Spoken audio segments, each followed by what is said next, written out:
Good morning. Welcome to Things You Might Not Have Heard for Thursday, January 27th, 2022. And here's your last chance, Fancy. Don't let me down. My name is Jay Cleveland Payne, and I'm going to bring you through 5 stories and a preview to a story that's coming up soon in our news feed. We have a news feed, if you will, on some social media.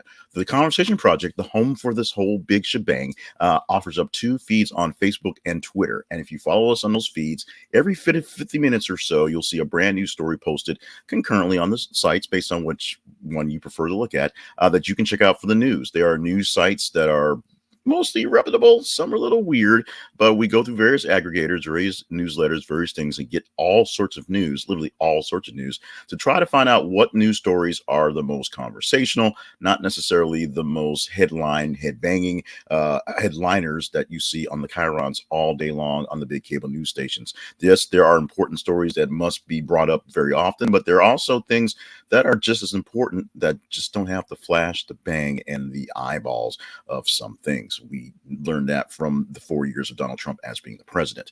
Now, how you can help things out here is very simple. Number one, you can keep us going, keep us funding, keep things rolling along by just stopping by various factors. We'll tell you about a couple of other sites along the way and how you can keep things going here. The weird thing about doing a newish program with less stories is we have more time for advertisements. Ta-da. You can also stop by buymeacoffee.com/jclevelandpayne. This program here, this video here, is a part of a larger project I have called the More and Better Media Company Project thingamabobber. And they help me produce more things for More and Better Media. It's podcasts, it's videos, it's things on all sorts of different topics, from personal development to money to health and fitness, all sorts of things, so that you can become more better. Get it? You can help us out by funding the coffee fund at buymeacoffee.com/Jay Cleveland Payne. Today we are sipping coffee. It's actually a not very great coffee. It is a coffee concentrate I have for instant coffee, but it works. It tastes as bad as the old coffee I had in all the old radio stations and TV stations I worked in. So I guess that's what it is. It's more familiarity. Now let's get into the stories for today. 5 stories, 5 of the top stories that we saw you liked and we picked out to talk about, plus a preview of one that we may see and maybe talk about in tomorrow's version of this program. Story number 1. It's an interesting one. Florida State Senator Lauren Book pushing for new law after being threatened with extortion over nude images stolen from her. CBSNews.com is the source of this. And this is one that I'm going to, first, you really don't want to blame the victim in any of these types of things. But there's just a weirdness of politicians with naked photos of themselves. Now, yes, it's a weirdness of people in general with naked photos of themselves and sending them around and them being out places. But why so many politicians can be extorted or have possible extortion for these things is a mystery to me. However, that's not the problem. The problem is someone stole her images and someone tried to extort her from money, and because of these images to try to besmirch her reputation. The state senator is doing something about it for Florida and try to do some laws that can basically shield people from these sort of extortions, from these threatening laws that are out there. The fact that people can do this is bad. The fact that people can be set up in these situations, not so much bad. It's just sometimes bad judgment, poor judgment, and poor choices in the past come back to haunt you. And private things in this age of the internet are pretty much never completely private, as we know. Second story that you guys liked and we pulled from as well. Colorado police officer says she was forced to quit after coworkers discovered her OnlyFans account.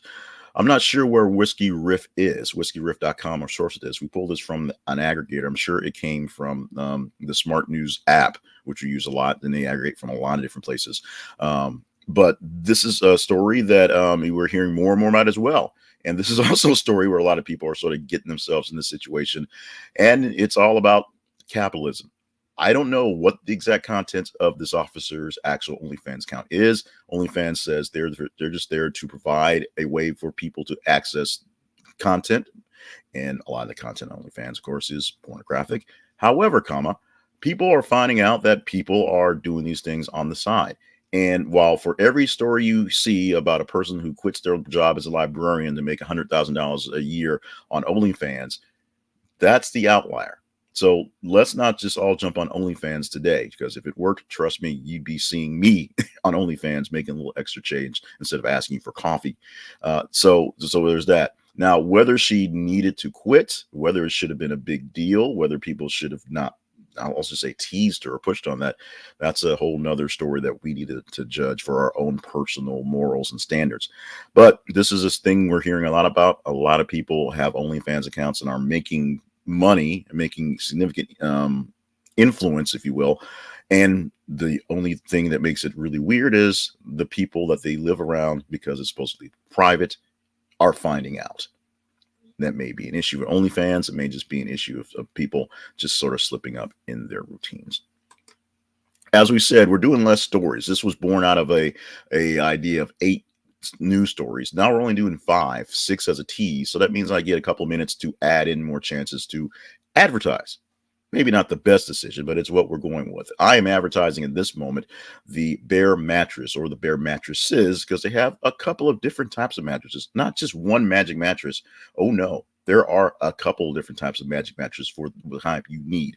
One mattress does never fit all. So Bear mattress has a hybrid mattress, it has a more firm mattress, it has less firm mattresses. You can figure out the mattress that will make you have a better night's sleep today. They also have sheets and pillows and all the things you have for your brand new mattress and brand new life, because you're getting brand new, very, very deep sleep. They will deliver it to your house in a box. You will open that box up and poof, a mattress will appear. It'll be like, hey, this box is now, bam. You put it on, you sleep on it, and you have 365 days to fall in love with it. Or you can send it back within that time, but you'll probably fall in love with it. It's all on you. First, you have to get the mattress to try it. Go to thisisaconversationproject.com/bear mattress and get checked out today. This is an affiliate link, so we get a little bit of a cutback from this one. Third story we're going to talk about today. Spotify to pull Neil Young's music after artist Joe Rogan's objections. HollywoodReporter.com posted this late last night, and earlier in the week, we posted how Neil Young was like, dude, I'm not dealing with this. This guy is crazy. I need to separate from him. Hey, Spotify, pull my music or get rid of Rogan. They pulled Neil Young's music, which is pretty much what we thought was going to happen. The fourth story for the day: YouTube permanently bans Fox News host Dan Bongino.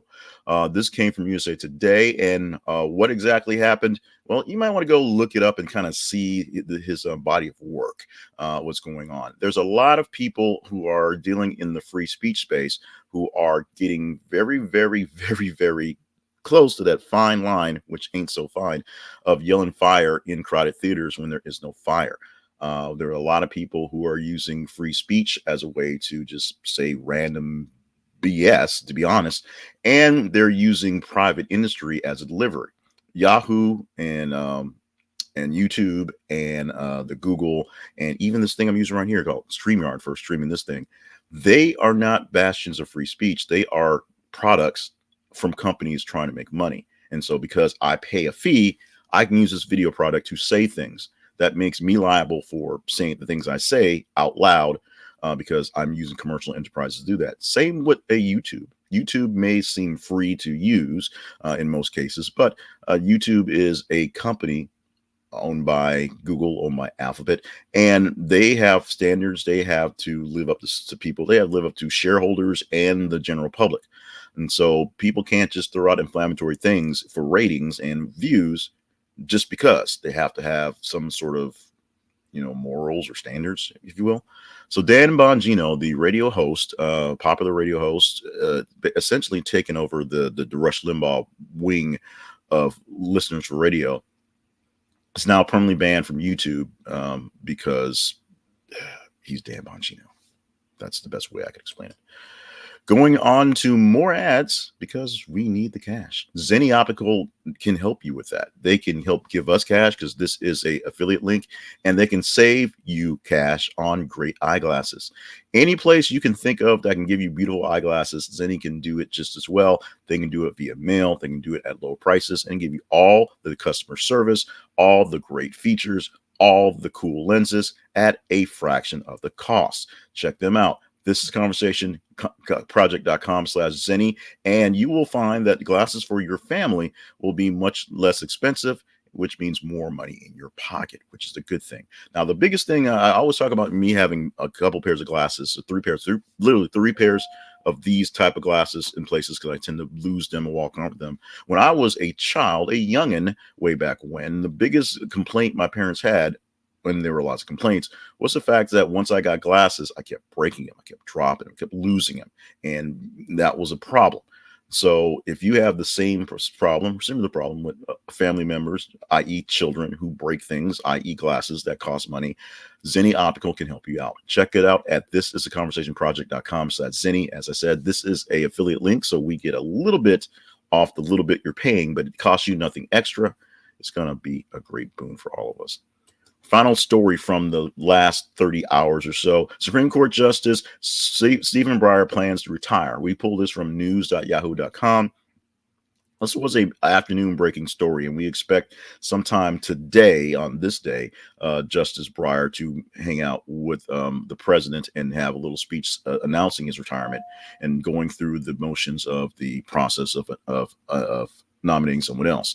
President Biden, of course, has pledged to nominate a black woman. All the news cycles, all the news stations are going through listings of black women who apparently are on the list or being proposed. Some as young as 40. So there's that, because the other justices that have been put on the board put on the court by Donald Trump, most of those guys in their 40s or early 50s. So they're trying to keep people younger so they can keep up the act of being justices for quite some time. Ruth Bader Ginsburg, who may be, top justice number one, uno, didn't get on the court until she was 61, and she lasted quite a while. But just think of someone who can last that long, starting 20 years earlier. We will see how the court runs out. We'll see what actually gets done there. We'll see if there's going to be any sort of blockage. With the Senate being 50-50 and one, chances are, unless there's some weirdness by Manchin and Sinema, this thing will go through. And finally, let's do a little bit of a prognostication. Let's look forward ahead to a story that is going to post, I believe, in about 20-30 minutes from here. We post things, we basically set things up to post, so I'm not always looking at news. But this is one that we put in the queue, and this one's going to come through sometime in about an hour, I believe. So look out for this one coming in your feed. This is an interesting story. It's going to take some breaking down once it starts to really happen. So we want you to make sure you get the full bore of what's going on in the story. And this is dealing with Tennessee and the school board there in Tennessee. Tennessee School Board is removing the novel Mouse. It's a graphic novel. It's a iconic novel about the Holocaust. It reimagines the Holocaust in the form literally of mice. It's a Pulitzer Prize winning book from way back, and it was read by 8th graders apparently as a Texas school board curriculum. But now, that's interesting. Let's do that again. Thank you, Times of Israel, for blinking on us in the middle of the broadcast. But now, because of the times and stuff going on and the language, and as it says there, you can see in the top thing, it's got curse words and nudity. It's seen as a bit Orwellian. So the Tennessee School Board is thinking, not right for my kids. So as they work that out, we will see more of this one, or we'll see. Actually, if we see more of this one, you will tell us by your talking up the story in the near future. And what does that actually mean? Well, let's go into the rundown, if you will, please. So things you might not have heard has a couple things that you need to kind of look into to deal with. Number one, our main website is at the Conversation Project website. This is the conversation.project.com. Check it out for more details about what's going on, even though it doesn't really say that yet. We're working on it. We're a bit behind. The pandemic is kind of slowing things down, Also, buymeacoffee.com/JClevelandPayne. You can always go there and you can buy me a coffee, buy me a tea, buy me a rack of ribs you want to. It's a donation site. It's a support site. And so if you're loving what you're seeing here, buy me a coffee and let me know how well I'm doing. Also, the Facebook and Twitter feed things. Facebook, it's This Is the Conversation. And on Twitter, it's th_conversation. Follow those feeds. Like us, be a follower of those feeds and like, love, hate, share, engage with the stories as they come on the feed. The more engagement the story gets, the more impressions, the more people look at it, more people deal with it, the higher the score it gets.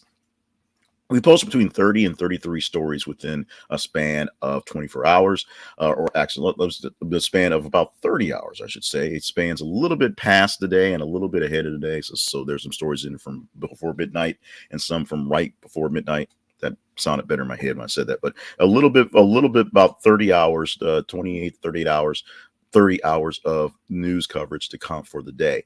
And then we take that list and we take the scores and we weigh them out so they're ranked from top to bottom. And we look at the top 15 of the stories, which gets about 80% of all the engagement that goes on between what's going on. About the top 8 stories get about 6%, 60%, and the top 8 get another 20%. And we go through some of the more interesting stories that give a good narrative, things you might not have heard, and things you might have heard just a little bit about with a bit of perspective. So we're looking for you to help us out with that, because we need some help with that. That's how we get the stories, that's how I get things to read, and that's why I have the coffee to go buy. So this has been 8 things I'm working on it. Things you might not have heard for Thursday, January 27, 2022. Thank you so much for being a part of this broadcast. Thank you so much for hanging out with us today. If you want more from us, as you said, go to our website, thisconversationproject.com, and we'll be updating more on how this thing works. And you can email me directly or find me online or directly up there in the top. I guess that would be the left corner as you see it. There is the Twitter handle for the conversation and my Twitter handle. I'm on all socials basically at J Cleveland Payne, and my email address is jclevelandpayne@gmail.com. Simple enough on that one. Once again, thank you so much for being a part of the program, being a part of the gang, because we're just trying to do what we can to find the most conversational stories, to have great conversations and make this world a better place, or at least more profitable for me. I'm Jay Cleveland Payne. We'll do this again for tomorrow, for Friday.